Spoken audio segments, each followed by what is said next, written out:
You know that feeling when the alarm goes off and you just like stare at the ceiling trying to do the mental math? Oh, yeah, the desperate morning math. Right. You count backward and you realize, wait, I was in bed for 8 solid hours. I mean, I did everything right.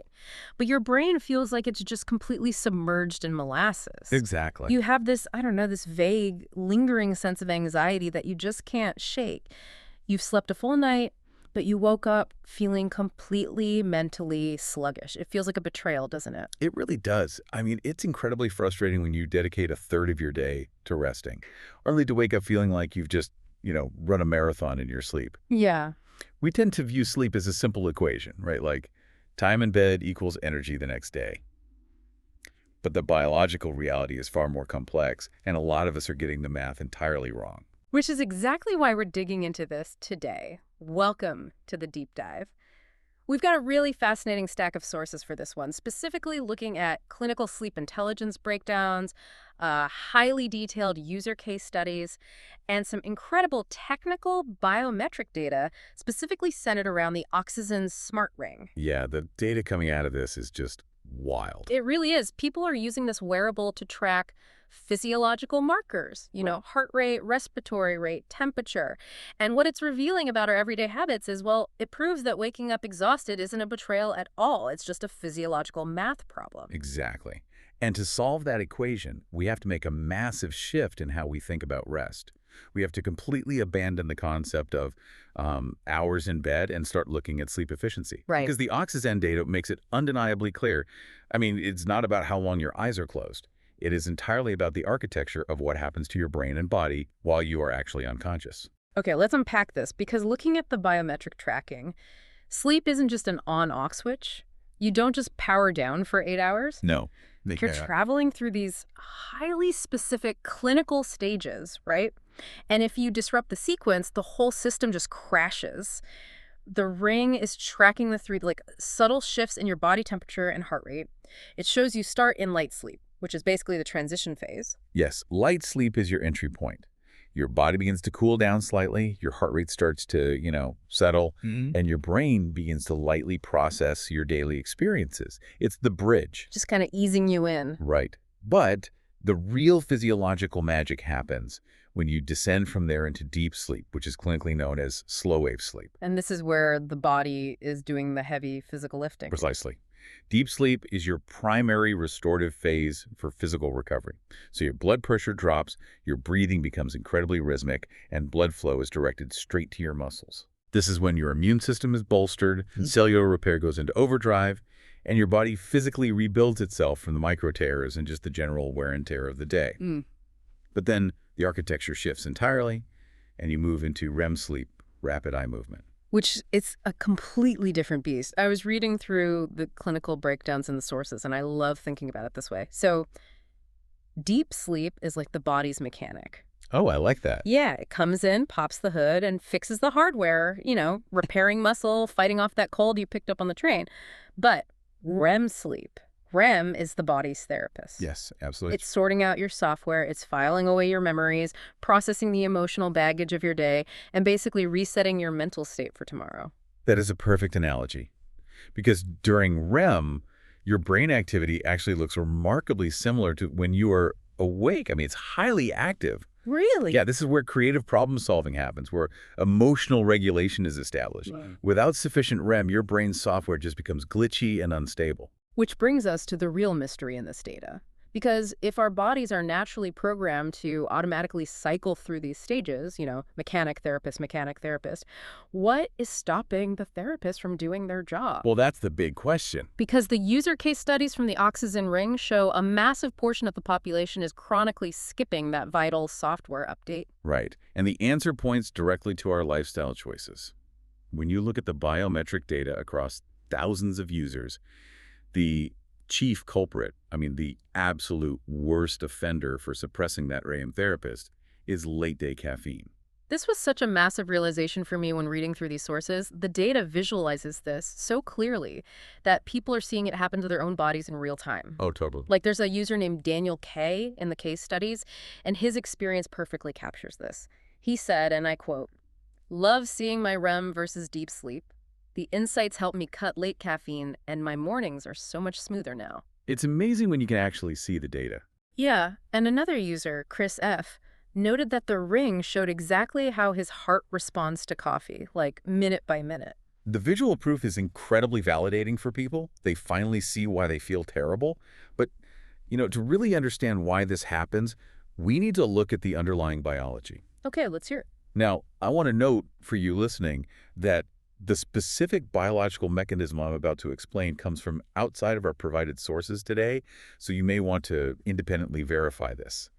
But it is the scientifically established reason that perfectly explains the data we are seeing from these wearables. Good to know. So caffeine acts as a central nervous system stimulant by blocking a very specific chemical in your brain called adenosine. Okay, I want to pause right there because I hear this all the time, but let me push back for a second because I think a lot of people operate under a massive misconception here. Sure. I mean, I've got friends who swear by their post-dinner espresso. They'll have a double shot at 8 p.m., hit the pillow at 10 p.m., and pass out in 5 minutes. They think they are entirely immune to caffeine. They think the adenosine thing doesn't apply to them because they can still fall asleep. That is easily the most common myth we see, and the data just destroys it. Yeah. Passing out quickly does not mean you are immune to caffeine. Really? Not at all. To understand why, you have to look at how adenosine actually works. Adenosine is a byproduct of cellular energy use. From the moment you wake up, it starts building up in your brain. Okay. The longer you're awake, the more adenosine accumulates, and it binds to specific receptors in your brain, essentially acting like a biological timer that tells your nervous system, hey, we're getting tired, it's time to sleep. That buildup creates what we call sleep pressure. So it's like water building up behind a dam. Exactly. Now, caffeine molecules happen to be the exact same shape as adenosine molecules. So when you drink that post-dinner espresso, the caffeine rushes into your brain and fits perfectly into those adenosine receptors. Oh. It acts like an imposter key. It slides into the lock, but it doesn't turn it. It just blocks the real key, the adenosine, from getting in. But the water is still building up behind the dam. The sleep pressure is still there. Yes. The adenosine is still accumulating, but your brain is chemically blinded to it. Yeah. Now, here is where your friends who fall asleep after dinner are getting tricked. Right. Eventually, if they've been awake all day, that sleep pressure becomes so overwhelmingly massive that it forces the brain into unconsciousness, despite the caffeine. They pass out. Because the dam basically bursts. Exactly.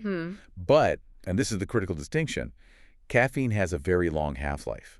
It takes many, many hours for your body to metabolize it. So while they are unconscious, that stimulant is still highly active in their system, just sitting in those receptors. Wait, so I can be unconscious for 8 hours, but because I had an espresso at 4 p.m., my brain completely skips its vital cognitive recovery stage. Precisely. That residual stimulation specifically suppresses the amount of time you spend in REM sleep.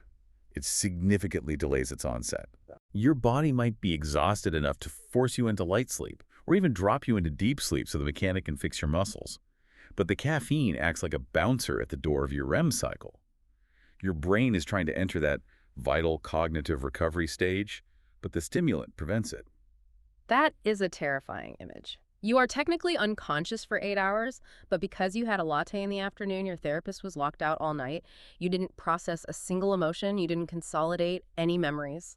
Which is exactly why late-day caffeine leaves you feeling groggy, anxious, or mentally sluggish the next morning.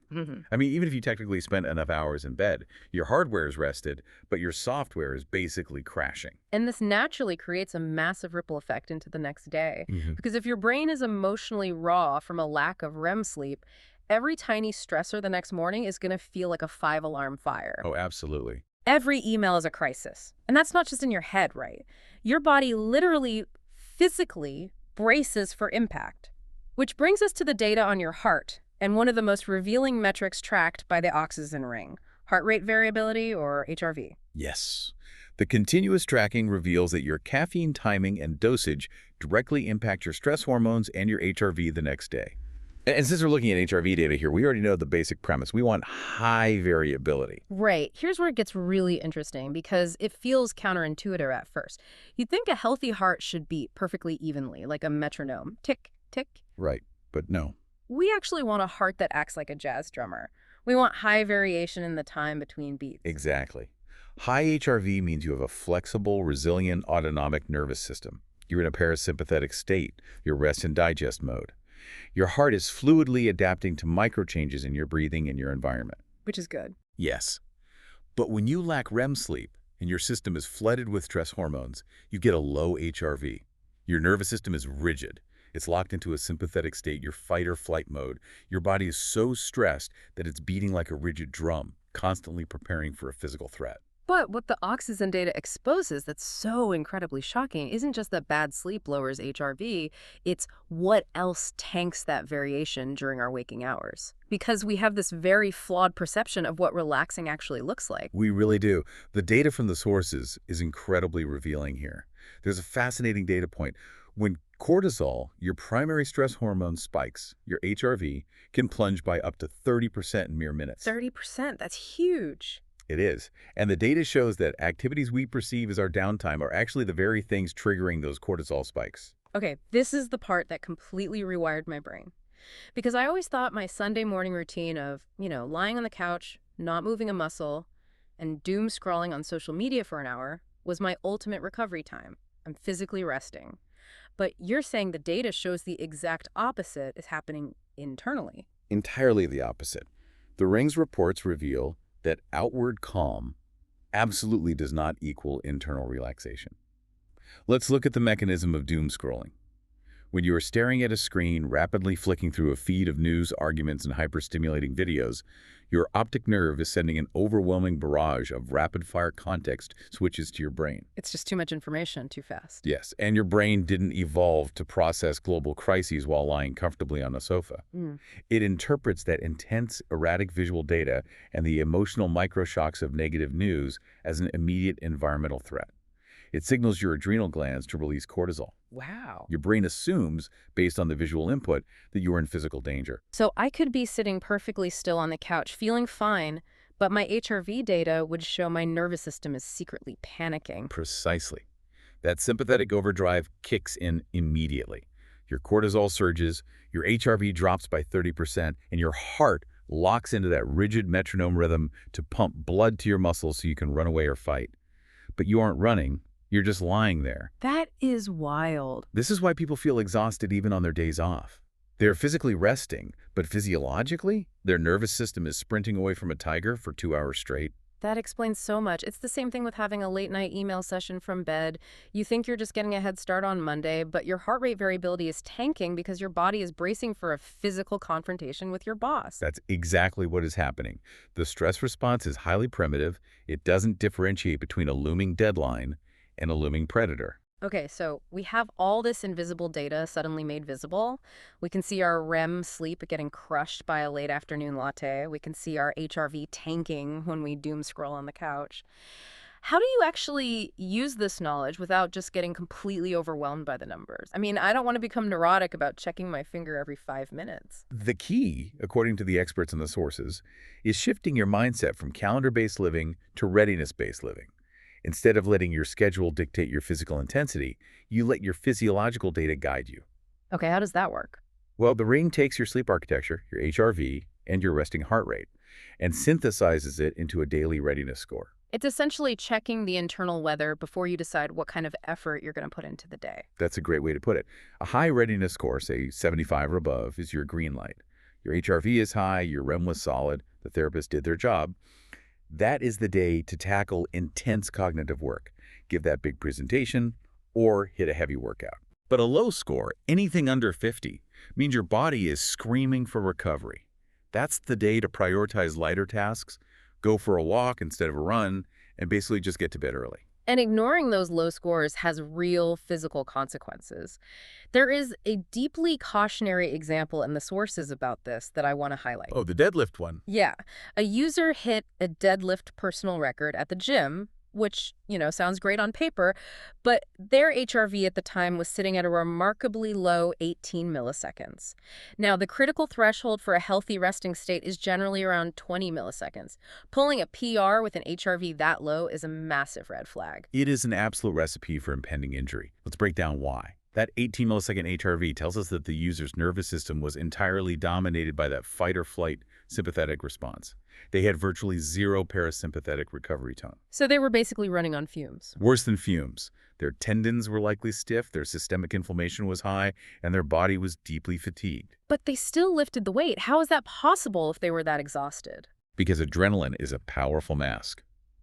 Achieving a personal best in that state means they were using sheer neuromuscular effort and a massive spike in sympathetic stress hormones to completely override deep, underlying systemic fatigue. Wow. They bypass their body's safety governors.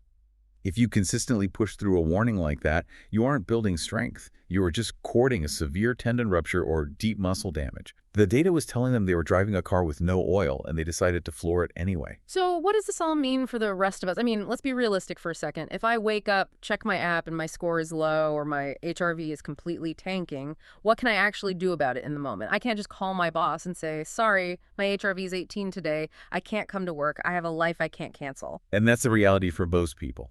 But the good news here is that your autonomic nervous system is highly responsive to immediate small interventions.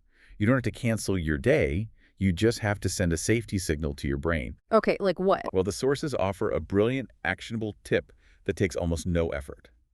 Drinking just 16 ounces of water can boost your HRV by roughly 6 milliseconds within 10 minutes. Wait, really? Just a glass of water acts that fast? Why? It all comes down to blood volume. When you wake up, or when you're stressed, you are often mildly dehydrated. When you're dehydrated, your blood is literally thicker. It has less volume. Because your blood is basically acting like a sludge, your cardiovascular system has to work significantly harder to push it through your veins to circulate oxygen. And let me guess, the brain senses that the heart is struggling and hits the panic button. Precisely. The brain senses the heart working overtime just to maintain baseline function, assumes you are in physical danger, and immediately drives your body into that sympathetic fight-or-flight overdrive. Your HRV plummets. That makes so much sense. But by rapidly rehydrating with 16 ounces of water, you increase that blood volume almost immediately. You thin the blood out, the heart doesn't have to work as hard, the physiological strain drops, and your nervous system breathes a massive sigh of relief. It turns off the alarm, instantly boosting your HRV. That is fascinating. It's such a simple mechanical fix to a complex neurological problem. It is. The data isn't meant to nag you, It's meant to give you permission to rest when your body objectively needs it, rather than pushing through and burning out. It's honestly incredibly empowering. So to recap the journey we've taken today, 8 hours in bed is a complete illusion if your sleep architecture is fundamentally broken. That late-day caffeine you swear isn't affecting you because you fall asleep fine. It is actively acting as a bouncer, locking out the vital REM therapist in your brain and leaving you emotionally vulnerable the next day. Yep. And tracking your heart rate variability is the ultimate lie detector test for your daily stress levels, proving that sitting still on a couch doom scrolling does not mean your body is actually relaxing. It's a lot to process, and I'd like to leave you with a final lingering question to ponder on your own. If we now need a sophisticated piece of wearable technology on our finger to tell us that our afternoon coffee is making us anxious, or that our relaxing social media habit is actually triggering a severe fight-or-flight response, well, have we completely lost the innate ability to feel our own biological signals? Or, by visualizing this hidden data, is technology finally teaching us how to fluently speak a language we simply forgot how to listen to? That is a brilliant point to end on. Thank you so much for joining us on this deep dive. We hope this empowers you to keep questioning your routines, keep learning about your own incredible physiology, and maybe, just maybe, swap that 4 p.m. espresso for a tall glass of water. Take care of yourselves and listen to your body.